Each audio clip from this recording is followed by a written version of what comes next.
안녕하십니까. 임종인 정형외과TV의 임종인 원장입니다. 오늘은 노화와 노쇠에 대한 개념을 말씀을 드리고 거기에 대해서 어떻게 지혜롭게 대처할 수 있을지 생각해보는 시간을 가지도록 하겠습니다. 2025년에 65세 이상 노령 환자의 비율이 20% 이상이 됩니다. 그래서 초고령 사회로 접어들게 되고요. 2050년에는 65세 이상이 40%까지 증가한다고 합니다. 그래서 노령 인구가 증가함에 따라서 생길 수 있는 당연한 결과인 노화 그리고 병적인 상태인 노쇠 이에 대한 적절한 예방 조치가 필요할 것으로 사료됩니다. 그래서 이 노화 영어로는 에이징, 시날리티 이렇게 이야기를 하는데요. 노화라는 것은 시간의 흐름에 따른 생물의 신체 기능이 퇴화하는 현상이다. 이렇게 정의를 내릴 수가 있겠습니다. 세포가 노화한다는 것은 세포가 분열하는 능력을 상실하는 것을 이야기하고 일반적으로 우리 스트레스에 대한 대처 능력도 감소하고 몸의 건강을 유지하기 위한 항상성 유지라는 개념이 있는데 그것도 불가능하게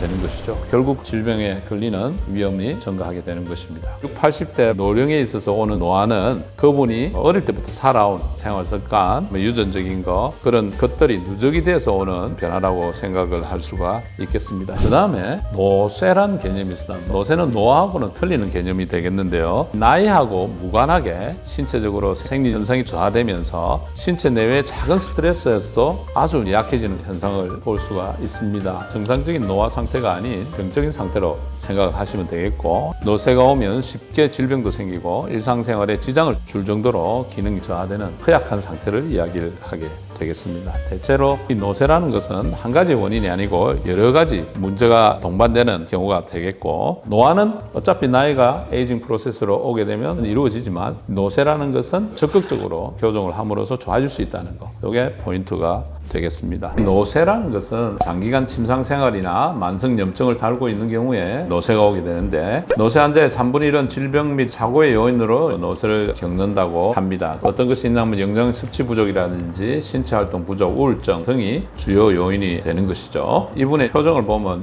굉장히 입맛이 없어 보이죠. 주위에 연세 드신 분이 있다면 요즘 입맛이 있는지 없는지 중점적으로 보셔야 됩니다. 갑자기 내 요새 입맛이 없어서 밥을 못 먹겠다, 입맛이 너무 떨어진다 이러면 노쇠 위험성이 굉장히 크다고 생각을 하시면 됩니다. 노쇠 진단 설문 5가지를 물어봅니다. 이 중에 3가지 이상이 되면 노쇠, 1가지에서 2가지는 전노쇠, 노쇠 전 단계로 봅니다. 첫째, 일주간 최소 3일 동안 모든 일이 힘들게 느껴졌다. 그 다음에 혼자 10계단을 계속 오르는 것이 힘들다. 운동장 한 바퀴, 즉 400m죠. 이것을 걷는 것이 어렵다. 다음 4번째는 중간 정도 혹은 격렬한 운동을 주 1회도 하지 않는다. 중간 정도는 조금 숨찰 정도 걷는 것이나 수영 같은 거, 자전거. 5번째는 1년 사이에 이유 없이 체중이 4.5kg 이상 감소한다. 이 5가지 질문에서 3가지 이상이 해당이 되면 노쇠로 진단하는 것입니다. 이번에는 노인 증후군하고 처방 연쇠라는 개념이 있습니다. 노년기에 발생하는 정상 질병은 여러 가지 원인이 복합적으로 동반돼서 일어나는 경우가 많이 있고 그리고 이 노인 증후군의 증상을 개별적인 질환으로 보고 처방을 하게 됩니다. 이것을 처방 연쇠라 하는데 그래서 이 병원 가서 내과 약을 타고 또 정형외과 가서 또 정형외과적인 약을 처방하게 되고 비뇨기과 문제를 해서 의과 약을 처방하고 이렇게 여러 병원들을 쇼핑해서 돌다 보면 굉장히 약의 개수도 많아지고 그 약에 의해서 다른 부작용들이 생길 수가 있는 것입니다. 그래서 5개 이상의 약을 쓸 때 다제약 복용자 이렇게 말씀을 하는데 이런 약을 잘 분석해서 탈처방 즉 약의 개수를 줄이고 약에 있는 상호 간섭하는 작용들을 없애주면 그것만으로도 굉장히 증상이 호전되는 현상을 많이 볼 수가 있습니다. 저희들 나라에서 특히 많은 현상이 되겠습니다. 그래서 처방 연쇠에 대한 연구들이 굉장히 중요하겠고요. 그 다음에 내재 역량이라는 개념을 말씀을 드리겠는데요. 굉장히 이게 중요한 개념이 되겠습니다. 내재 역량이라는 것은 건강을 지키기 위해서 버티는 힘, 관리할 수 있는 힘을 이야기한다고 간단하게 설명을 드릴 수가 있는데 미국 병원협회, 미국 노인병학회에서 이 4개의 축에 대해서 말을 했습니다. 첫 번째는 이동성, mobility, 두 번째는 마음 건강, mentation, 세 번째는 건강과 질병, medical issue, 네 번째는 나에게 중요하거든, what matters. 이래서 M자를 따가지고 4M을 만들었습니다. 이 4M이라는 것은 굉장히 유기적으로 연결이 되어 있는 것이죠. 이 중에 한 가지가 무너지면 다른 것도 영향을 받아서 무너질 수 있다는 것입니다. 첫 번째는 이동성입니다. 모빌리티인데요. 이 이동성이라는 것은 어떻게 보면 삶의 가장 중요한 요소라고 생각을 할 수 있습니다. 에너지 대사 체계의 건강 상태도 결정을 하지만 노화 속도도 저하고 정서 인지까지 영향을 주게 됩니다. 파급력이 가장 큰 도메인이 되겠고, 가장 중요한 것은 이동과 운동을 분리하지 않고 생활 속에서 습관화하는 게 중요하다. 이 이동성을 세분화해서 나누어 본다면 유산소 운동 능력, 근력과 순발력, 유연성, 균형과 협응 능력, 이런 네 가지의 작은 카테고리로 다시 나눠줄 수 있기 때문에 골고루 발달시켜야 된다. 그래서 이 이동성 확보를 위해서 해야 되는 운동을 우리가 꼭 헬스장 같은 데 가서 한다는 것보다는 일상생활에서 충분한 필요를 채울 수 있다는 것입니다. 운동을 한 번에 채울 필요가 없고 충분한 시간을 갖고 실천하는 게 중요하겠죠. 계단으로 다닌다든지 자전거를 타고 다닌다든지 이런 어떤 삶의 태도가 중요하다. 이동성 유지를 위해서 5, 60대가 할 수 있는 것, 보통 7, 8,000보 정도 걷는 게 건강 유지에 중요하다고 합니다. 그 다음에 고강도 인터벌 트레이닝을 주 2, 3회 하라. 빨리 걷는다든지 뛴다든지 해서 호흡이 가빠지면서 심장이 뛸 수 있는 운동을 중간중간에 끼워 넣어야 됩니다. 전신 근력 운동도 주 2회 정도. 그 다음에 중요한 근육이 코어 근육이죠. 코어라는 것은 중심이라는 뜻인데 배꼽을 중심으로 해서 위아래 근육이라고 보시면 됩니다. 허벅지 엉덩이 근육, 장요근이나 척추 기립근, 몸 전체 근육의 한 70%를 코어 근육이 차지를 하기 때문에 이 코어 근육 운동 굉장히 중요하다고 말씀드리겠습니다.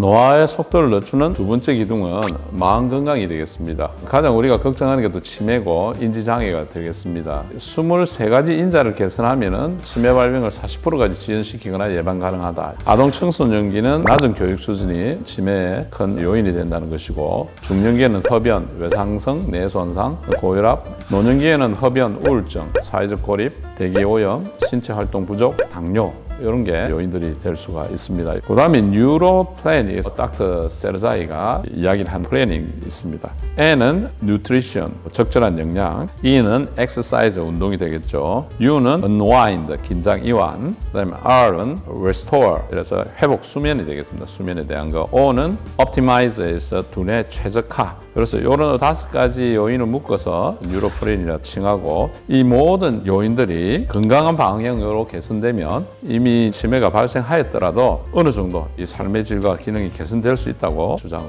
했습니다. 아주 근거가 있는 이야기죠. 두 번째는 수면인데, 수면이 좋지가 않은 상태가 되면 인지기능이라든지 인슐린 저항성, 대사질환이 증가한다든지 고혈압, 만성염증, 암, 노화, 노쇠, 이런 건강의 모든 분야하고 수면이 굉장히 밀접한 관련이 있다. 그래서 적절한 수면을 취할 수 있도록 하는 게 중요하다. 적절한 수면이라는 정의는 무언가 하면 6시간에서 8시간 반 정도 시간을 충분히 수면을 취해가지고 일어날 때도 알람 없이 일어나서 커피나 이런 각성제 없이 활력을 느낄 수 있을 만큼 자는 것, 이게 가장 적절한 수면이라고 합니다. 쉽지 않습니다. 자, 수면을 개선하는 10가지 방법, 닥터 피터 에티아라는 사람이 아웃라이브라는 책에서 가져왔습니다. 첫째, 술을 마시지 않는다. 과하게 마시지 않는다고 하는 게 좋을 것 같아요. 술이라는 것은 수면 유도 작용은 있습니다. 그렇지만 술을 과하게 마시게 되면 이게 수면의 질을 저하시키는 작용을 하게 됩니다. 아주 얕은 잠을 자게 되는 것이죠. 그 다음에 잠자기 3시간 전에는 아무것도 먹지 않는다. 그럼 잠자기 2시간 전에는 자극을 주는 전자기기를 피한다. 꼭 봐야 되면 청색광을 줄인 화면이 좋다고 합니다. 네 번째는 잠들기 적어도 1시간 전부터 불안을 유발하거나 자극하는 모든 것을 피한다. 그래서 메일을 본다든지 SNS를 본다든지 OTT 영화를 보신다든지 자극적인 걸 보게 되면 계속 좀 떠오르죠. 그런 것 가능하면 보시지 않는 것이 좋겠습니다. 5번째, 잠들기 전에 사우나, 온탕 목욕, 샤워 같은 거는 권장합니다. 그래서 6번째, 방은 시원해야 하며 18도가 적절하다, 이렇게 이야기를 하는데, 여러분들 더운 방보다는 시원한 방이 잠드는 데 도움이 됩니다. 왜냐하면 몸이 잠들게 되면 체온이 조금 떨어지기 때문에 거기에 맞춰서 조금 선선한 기온에서 주무시는 것이 좋겠습니다. 7번째는 침실을 완전히 어둡게 한다. 그렇지 못할 경우는 안대를 사용해서 좀 어두운 환경에서 주무시는 게 깊은 잠을 주무실 수 있게 되겠죠. 그다음 충분히 7, 8시간 정도 잔다. 9번째는 깨어있는 시간을 정해놓으라는 것이죠. 일정한 시간에 깨고 일정한 시간에 자는 게 굉장히 좋습니다. 더욱이 또 휴일에도 평상시에 일어나는 루틴을 지키시는 게 좋습니다. 휴일날 못 잔 잠을 충분히 하기 위해서 또 많이 주무시는 분들이 있는데 오히려 더 피곤한 거 여러분들 느끼실 겁니다. 그래서 일어나는 시간은 항상 일정하게 고정해 주시는 게 좋습니다. 마지막으로 수면에 강박적으로 매달리지 않는다. 누워서 하나 둘 셋 세는 분도 있고 시간을 눈에 보이면 지금 몇 시인데 내가 왜 이래 아직까지 안 자지 하는 그런 긴장을 유발하시기 때문에 시간은 자기가 볼 수 없게 돌려놓는 게 긴장을 유발하지 않는 하나의 좋은 방편이 되겠습니다. 세 번째 요소는 스트레스입니다. 적당한 스트레스는 인간에 필요합니다. 그렇지만 과한 스트레스는 문제가 되는 것이죠. 스트레스에 과하게 노출되면 흥분각성 호르몬, 스트레스 호르몬 이런 것이 급상승하게 되고 상황 종료 시에 그 레벨이 이제 떨어지게 됩니다. 지속적으로 강한 스트레스가 계속 노출되면 어떻습니까? 아까 그런 호르몬들이 높은 레벨로 계속 분비가 되는 것이죠. 그러면 만성 스트레스가 되는 것입니다. 이 지속적인 스트레스는 암 발생 위험도 당연히 증가시키고 면역력도 떨어지고 강한 염증 상태가 지속되는, 그러면 노화를 가속화시키는 인자들도 활성화되는 것입니다. 그래서 스트레스가 많을 때는 일단은 이 스트레스의 원인이 뭔지 인식하는 게 중요하겠죠. 그래서 그 원인을 파악해가지고 원인에 노출되지 않도록 하는 것, 그리고 스트레스를 관리할 수 있는 방법 추천하는 것은 명상이라든지 호흡법이라든지 취미나 창작, 종교활동, 봉사, 사교모임 등의 사회적 활동에 참여하는 것이 좋습니다. 그러니까 여러분들 혼자 있는 것보다는 여러 사람들하고 여러 가지 활동하고 어울리면서 선한 일을 할 때 스트레스 당연히 떨어지겠죠. 마지막으로 정신건강의학과 의사를 찾는 것을 주저하지 않는다. 문제들이 많을 때는 가서 컨설트를 받고 필요하면 약물 치료를 하는 것이 더 악화시키지 않은 좋은 방법이 되기 때문에 스트레스가 심할 때는 정신건강의학과 의사를 꼭 찾아주시기 바랍니다. 세 번째 기둥이 되겠죠. 건강과 질병입니다. 메디컬 이슈가 되겠는데요. 자신의 체질량 지수를 아는 것이 중요합니다. 키 제곱해가 몸무게를 나눈 것이 되겠는데요. 물론 체질량 지수가 근육량이라든지 지방량을 대입을 해서 정확하게 분석을 하는 것은 아닌데 대충 어떤 정도에 속하는 것은 알 수가 있습니다.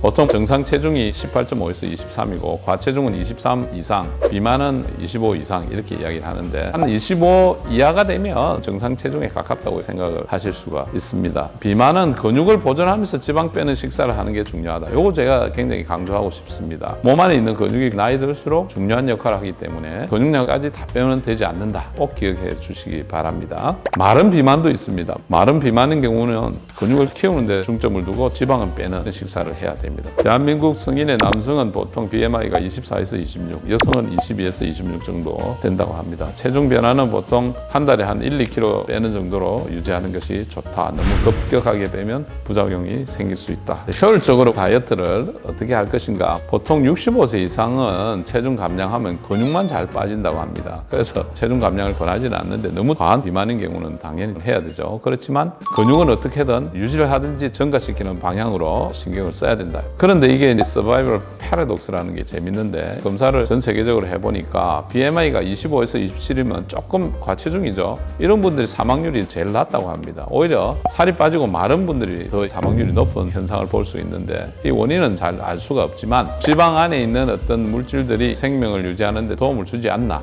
그렇게 생각을 하고 있습니다. 신체 기능 저하할 우려가 있는 경우에만 체중 감량이 필요한데 보통 한 27 이상 고도 비만 이럴 때 체중 감량을 적극적으로 실시해야 되고 이거는 대사 질환이 문제가 되는 것이죠. 고혈압이라든지 당뇨라든지 관절염도 마찬가지고 비만으로 인한 병들이 증가하기 때문에 꼭 이런 분들은 체중 감량을 해야 된다. 제일 중요한 어떤 종류를 먹느냐, 단순당, 정제 곡물 채소하고 초가공식품을 절대 피한다. 흰살, 흰설탕 이런 걸 이야기하는 것이죠. 가공해서 만드는 빵이라든지 과자라든지 이런 가공식품들은 피하시는 게 당연히 좋죠. 이런 식품들을 섭취할 때 인슐린은 팍 올립니다. 그 인슐린이 계속 올라간 상태에서 있게 되겠죠. 과하게 드시면. 그러면 나중에 인슐린이 나와도 당을 내리는 인슐린 작용을 할 수가 없게 됩니다. 그럴 때 당뇨가 생기는 것이죠. 그래서 GI 인덱스가 있는데 GI 인덱스는 이게 인슐린을 얼마나 올리나 하는 것을 수치로 나타낸 지수가 되겠습니다. 그래서 여기 보면 단순당은 빨리 에너지원이 될 수가 있지만 혈당도 빨리 올린다. 그다음에 복합당이라는 것은 천천히 흡수되는 것입니다. 그래서 혈당도 천천히 올리고 몸에 무리가 없다. 이렇게 생각하시면 되겠죠. 현미라든지 옥수수라든지 감자 같은 것을 섭취해야 인슐린 스파이크가 생기지 않는다. 요즘 뷔페 같은 데 가면은 음식을 드시는 순서를 달리해서 혈당 상승을 늦출 수가 있다는 것이죠. 제일 먼저 먹는 거를 식이섬유, 그 다음에 단백질 드시고 그 다음에 탄수화물 드시고 이렇게 하면 그나마 많이 드시더라도 혈당 상승을 좀 늦출 수 있는 방법이 될 수가 있습니다. 그 다음에 금식하는 방법이 있는데 간헐적 단식 들어보셨을 겁니다.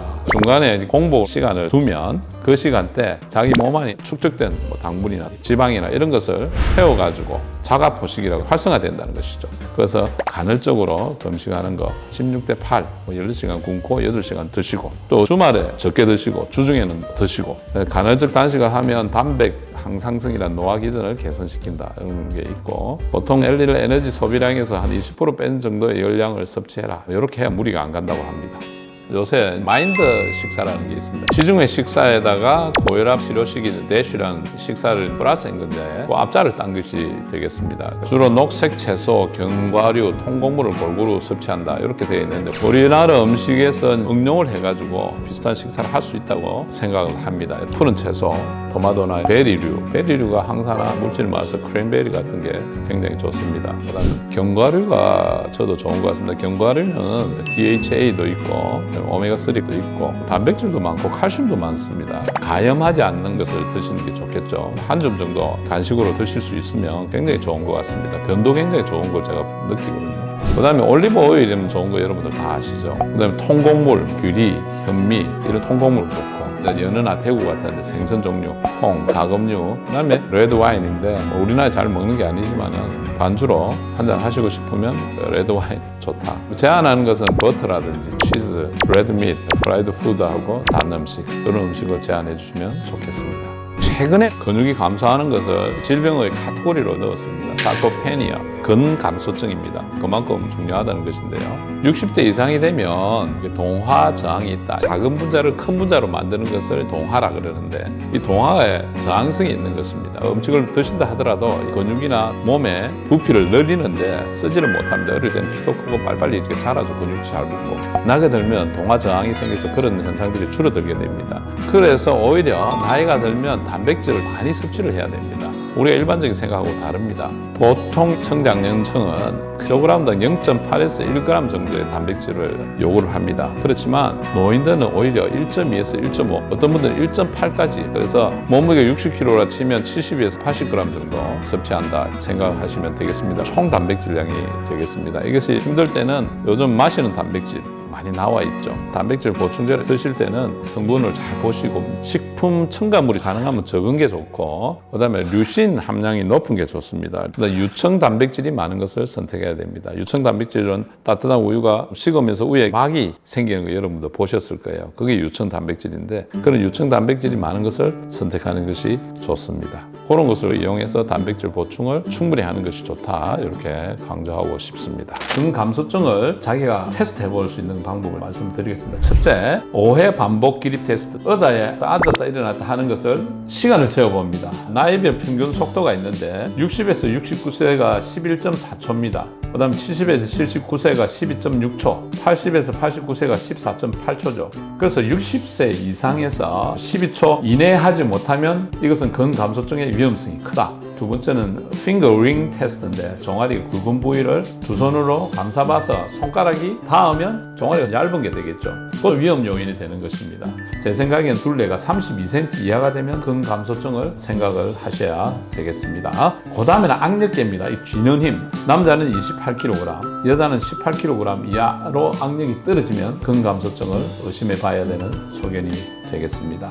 네 번째는 1초당 1m의 속도로 6m 이상 걷기를 시켜 봅니다. 6m 이상 걷는 게 되지 않을 때 너무 늦게 걷는 것을 그때는 근감소증을 의심해 볼 수가 있는 것입니다. 그 다음에는 벽에 등을 대고 하는 스쿼트입니다. 10초 이상 스쿼트 자세를 유지 못하면 근감소증의 가능성이 큽니다. 이 자세가 지속적으로 6개월 하니까 혈압이 10에서 15 정도 떨어진다고 합니다. 여섯 번째는 벽에 손을 짚고 선체로 발 뒤꿈치 들고 10초 이상 버티기. 일곱 번째는 15초 이상 한 발 쓰기 테스트입니다. 눈 뜬 상태로 한번 해보시기 바랍니다. 15초 이상 쓰지 못하면 근감소증의 가능성이 크다. 이번에는 네 번째 기둥, What matters. 그래서 나에게 중요한 것이 뭔가, 어떤 가치에 대한 말씀이 되겠습니다. 나이가 드시면 본질적인 것을 추구하면서 심플하게 사시는 게 중요하겠죠. 그래서 본질적인 사용 가치와 불필요한 가치들을 좀 구분해서 가지치기해서 정리를 하는 태도가 중요하겠습니다. 두 번째는 내재 역량의 포트폴리오, 본인이 갖고 있는 견디는 힘, 건강 상태,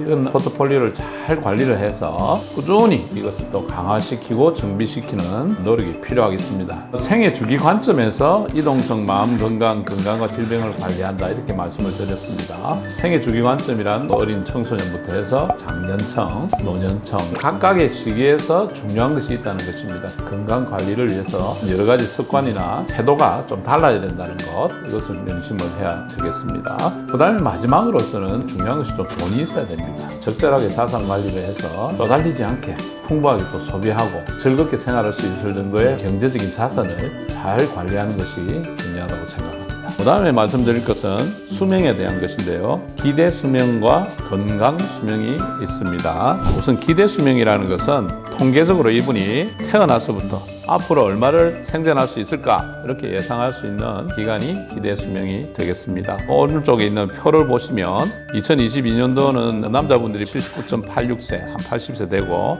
여자분들은 85.62, 평균 한 83세 정도 예측이 되고 있습니다. 건강 수명이라는 것은 건강 손실, 그러니까 아픈 그 횟수를 뺀 것이 되겠습니다. 그래서 질병이나 장애 없이 건강하게 살 수 있는 기간이 되겠고, 그리고 2022년도 한국인 기대 수명은 82.7세입니다. 건강 수명은 65.8세로 되어 있습니다.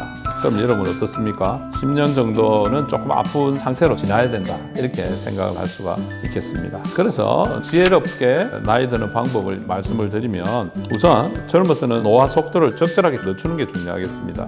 그래서 질병과 노쇠 축적을 줄이는 게 좋겠고, 두 번째는 노인의 몸이 되면 질병하고 노쇠에 잘 대응해가지고 장애나 사망을 예방하는 것이 중요하겠습니다. 그것도 지나서 삶의 마지막에 가까워진 상태에서는 고통 없이 살아야 되겠죠. 불필요한 고통을 줄이는데 중점을 두는 삶이 사실 지혜롭게 나이 드는 방법이라고 요약해서 말씀드릴 수가 있겠습니다. 마지막으로 건강한 감속 노화 방법, 이렇게 해서 조선일보에 최근에 나온 정유영 교수님의 말씀이 있어서 한번 가져와 봤습니다. 우선 젊을 때부터 노화를 관리한다. 빠를수록 좋겠죠. 두 번째는 단순당과 정제 곡물을 줄인다. 세 번째는 60대 중반부터는 흰쌀밥 고기를 챙겨 먹는다. 여러분 좀 의아한 게 있을 겁니다. 흰쌀밥을 왜 권하는지. 원래 정제 곡물은 좋지 않다고 했죠. 현미에는 피틴산이라는 유기화합물이 있습니다. 그 피틴산이 강한 음전화를 띠고 있습니다. 그래서 이게 당 성분이라든지 흡착해서 감소시키기 때문에 칼로리를 낮춘다든지 체중 조절은 좋을 수가 있습니다. 그러나 이 피틴산이 단백질이라든지 칼슘하고 철분, 이런 것도 굉장히 흡착을 많이 해서 제거해버립니다. 노인들한테는 굉장히 필수적인 영양소가 되겠죠. 근감소증도 생길 수 있고 골다공증도 악화시킬 수 있는 그런 요인이 되는 것입니다. 그래서 나이 많은 분들은 오히려 흰쌀밥이 좋겠다. 당뇨병 환자들은 현미밥을 드셔야 되겠죠. 그럴 때는 조금 양을 줄인다든지 칼슘을 보충하는 식이요법을 하시는 게 좋다. 네 번째, 너무 마른 것이 더 위험하다. 살집이 있는 분들이 더 오래 산다고 제가 말씀을 드렸죠. 다섯 번째, 자신만의 수면 패턴대로 잔다. 여섯 번째는 유산소 근력 운동을 섞어서 한다. 일곱 번째는 늙어가는 것에 대해 긍정적인 마음을 갖는다. 나이 늙는 게 불행한 게 아니기 때문에 자연스러운 현상이니까 거기에 대해서 긍정적인 마음을 갖고 욕심을 버리면서 조화롭고 균형 있게 산다. 이렇게 교수님이 말씀을 하셨습니다. 지금까지 노화, 노쇠에 대해서 긴 시간 제 나름대로 정리를 해서 알려드렸는데, 이 중에서 정말 필요한 것만 지금부터라도 실천을 하신다면 노화, 노쇠를 피해서 아주 건강한 노년이 될 수 있다고 제가 확신합니다. 꼭 실천해 주시기 바랍니다. 구독, 좋아요, 알림 설정 다시 말씀드리면서 좋은 콘텐츠로 만나 뵐 것을 약속드립니다. 대단히 감사합니다.